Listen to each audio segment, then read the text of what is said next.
Bilang committee chairman sa Senate ng Public Services at kasama po dyan yung sa transportation, nagkaroon po kami ng hearing pertaining to that a couple of days ago at natalakay doon yung mga problema sa mga kalsada, problema ng mga commuters.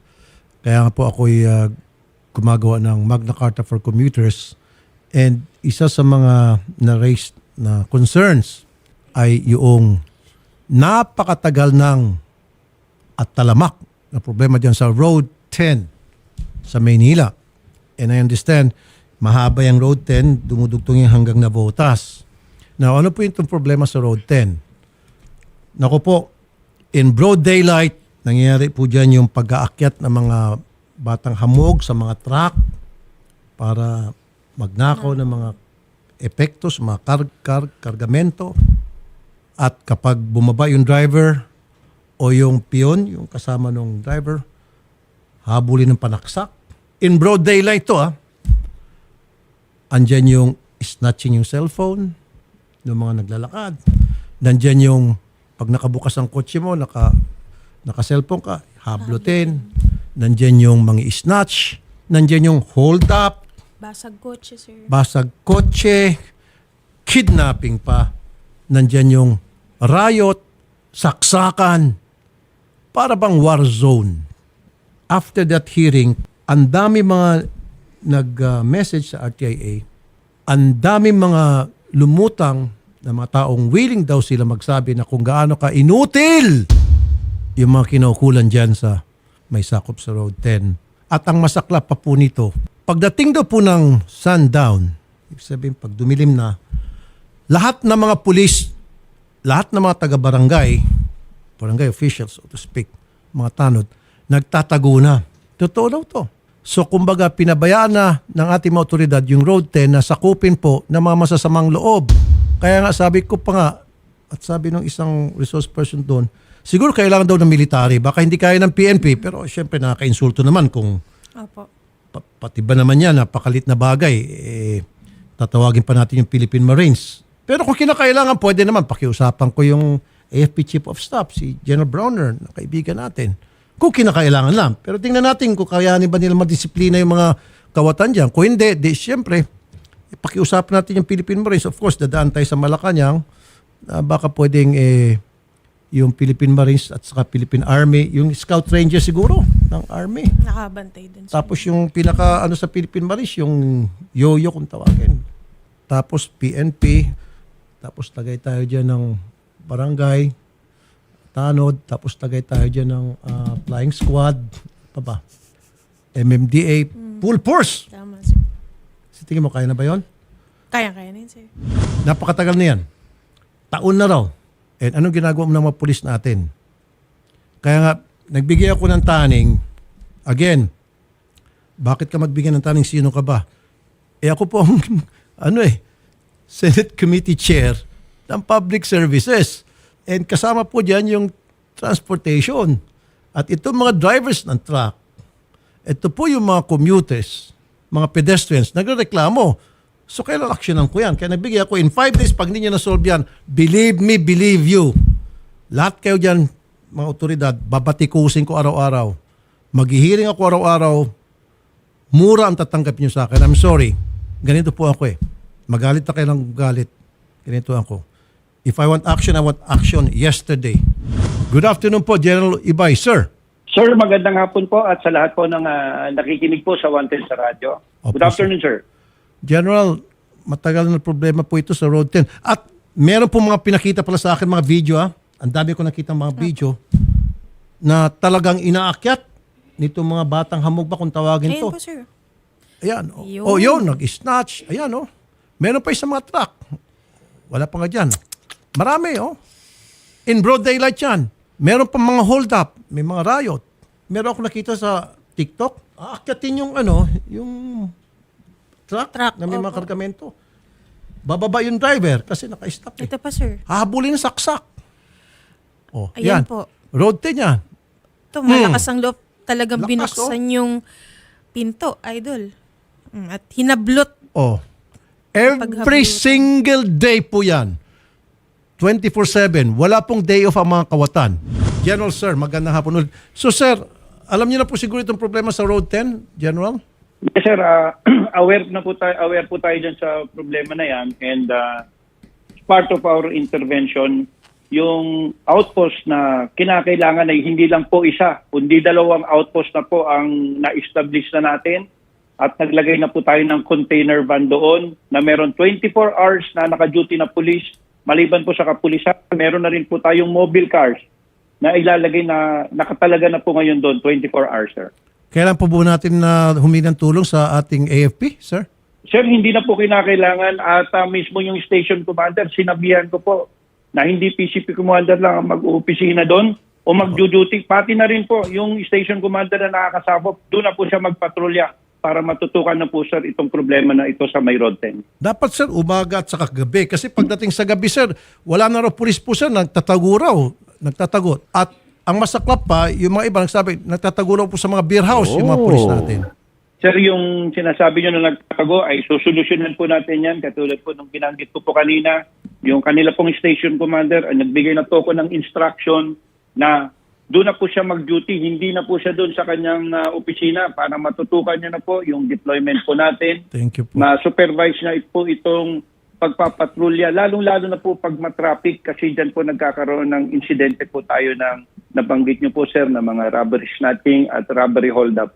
At katulad po nung sinabi po natin na intervention, at any day po, meron po tayong sa stretch po ng Road 10 na nasasakbupan ng Maynila ay meron po tayong at least 20 persons, 20 PNP personnel na mag-duty po dyan. Okay. General, mawalang galang na po. Ang akin Opo, pong, sir. ang akin pong duda dyan. Duda na.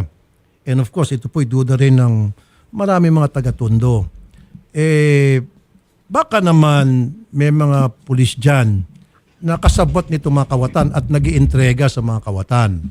Pakiimbestigahan lang po, sir. Pakiimbestigahan lang po, sir, na that's a possibility, sir.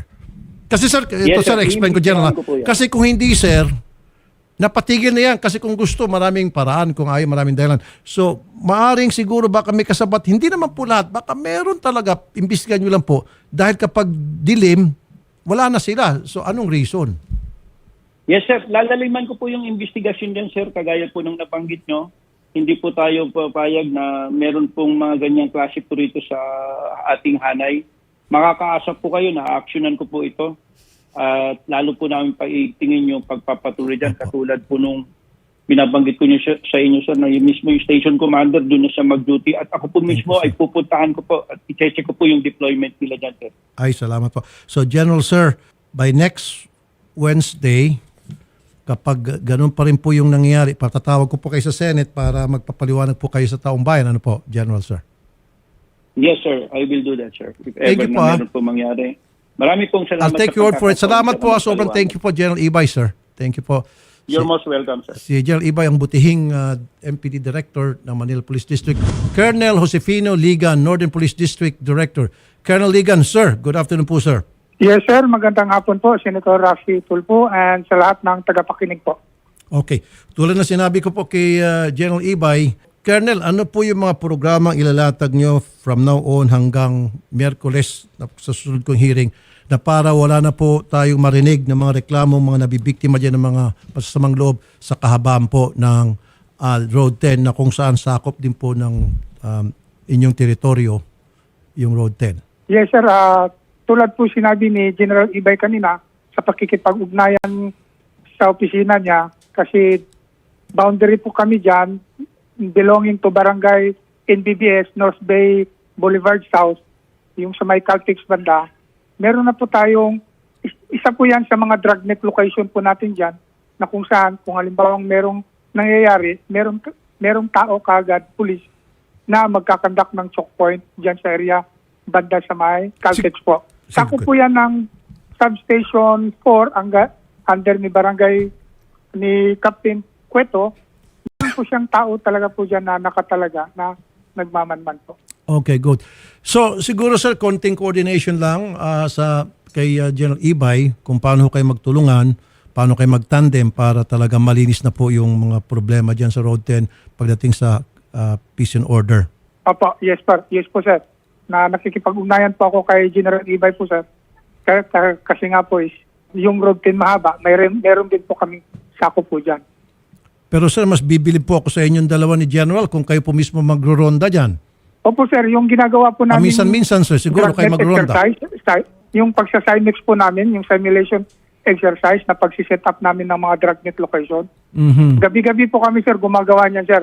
Para just in case, kung halimbawa man merong mga pangyayari, yung police po natin sir, mabilis makapag-set up ng mga choke point nila. At isa po yan sir yung NBBS po natin sa area na yan.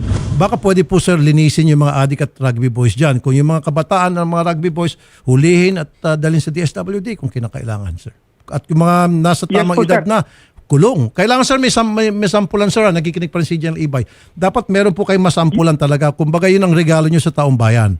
Yes po sir, gagawin po namin sa pakikipagtulungan kay General Ibay po sir, kami pong dalawa sir. So, from now on, sir, today mismo, hanggang Wednesday, wala na po ako marinig na reklamo. Dahil kapag hindi, sir, kasama po kayo, sir, na ipapatawag ko po sa hearing sa Wednesday. Ano po, sir, Colonel, sir? Yes po sir. Yes po sir. So, asahan ko na po, sir, ha?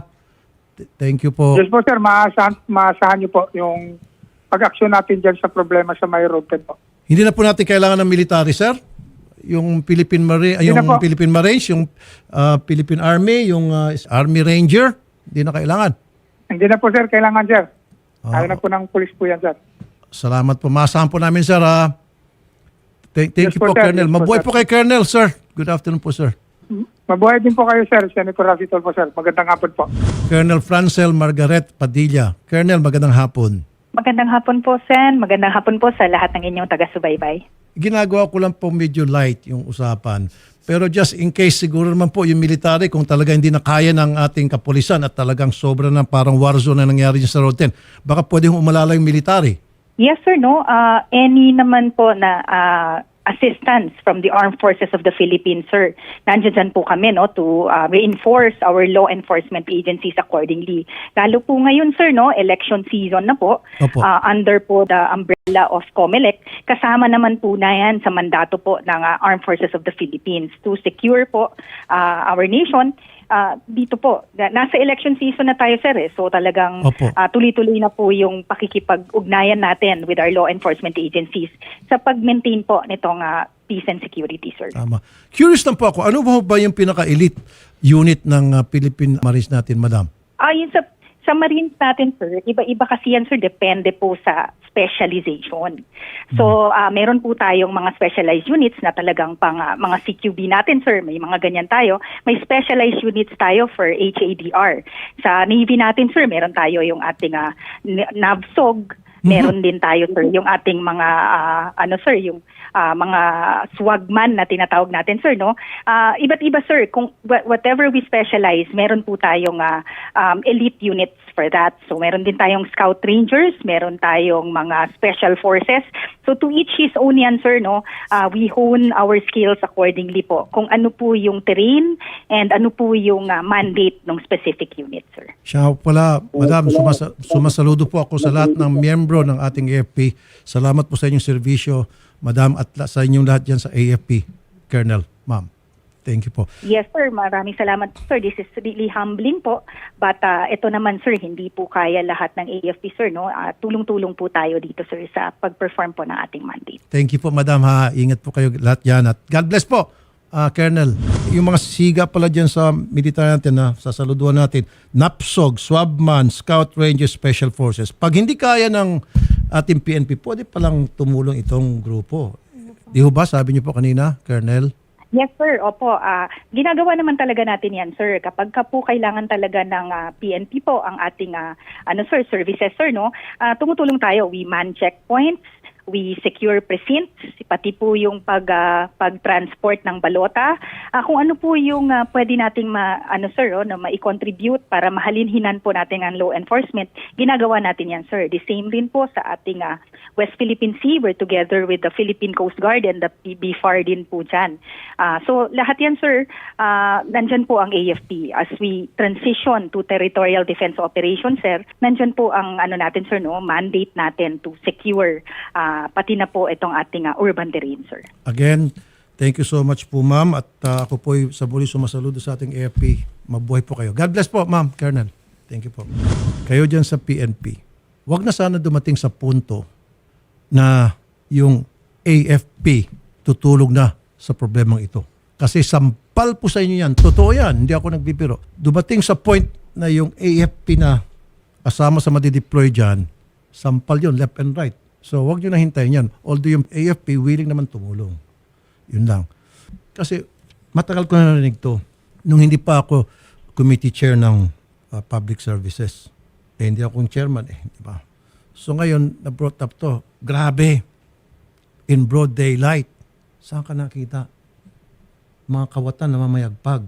At walang nahuli Wala pang nahuli. Wala pang nakulong. At pagdating sa gabi, ni isang kaluluwang pulis wala. Lahat limpyo. Anong ibig sabihin nun, Sherry? Gusto ko magaling sa iyo. Alin sir yung... Bakit pag gabi wala ng mga pulis dyan sa Road 10? Ano sa palagay mo? Baka mahulaan mo. Baka tapos na daw po yung duty. Tapos na. Baka 8 to 5, sir. 3 reason kung bakit. It's either tamad, takot, or kasabwat. Tatlo lang yan, promise. Ngayon, patunay niyo po sa taong bayan na none of the above. Then, ako naman dito, give credit where credit is due. Kapag nalinis niyo po yan, at wala na kaming mababalitaan na problema dyan sa Road 10, at marami mga nahuli dyan, pupurihin ko po kayo in high heavens. Ganito kami, di ba? Opo. Araw-arawin ko kayong purihin dito. Promise. Okay?